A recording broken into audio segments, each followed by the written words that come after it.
वजीर आजम शहबाज शरीफ कुछ देर में कराची पहुंचेंगे। वजीर आला हाउस में अमन अमान और तरक्याती मंसूबों के हवाले से अहम इजलास की सदारत करेंगे।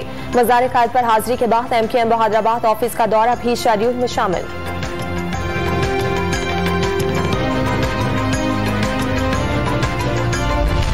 MQM का विफाकी काबीना में शामिल न होने का फैसला। वजारतों से ज्यादा मुआहदे पर अमल दरामद में दिलचस्पी है।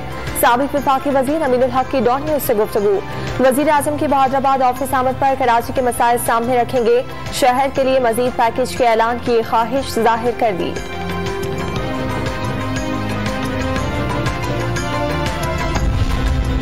FIA साइबर क्राइम विंग में बड़ी तब्दीली। Additional DG cyber crime Babar Bakht Qureshi को विफाकी एस्टैब्लिशमेंट डिवीजन रिपोर्ट करने का हुक्म। साबिक वजीर आजम के मुआविनीन शहजाद अकबर और शहबाज गिल को बैरून मुल्क सफर करने की इजाजत मिल गई। इस्लामाबाद हाई कोर्ट ने नाम स्टॉप लिस्ट में डालने पर FIA से तफसीली रिपोर्ट तलब कर ली।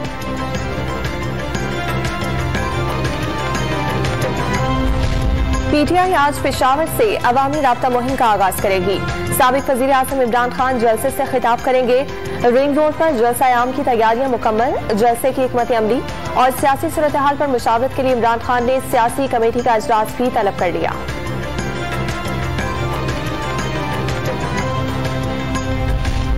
PTI अरकान असम्बली के इस्तीफों पर तनाजा बन गया। कौमी असम्बली सेक्रेटेरिएट का इस्तीफों की जांच पड़ताल और तस्दीक के बगैर मंजूर करने से इनकार।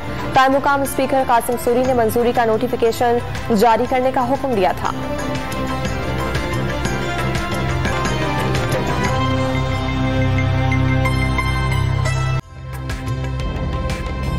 ताज़ा तरीन वीडियोस के लिए हमारा YouTube चैनल सब्सक्राइब करके बेल आइकन प्रेस करिए ताकि आपको मिले हर अपडेट सबसे पहले।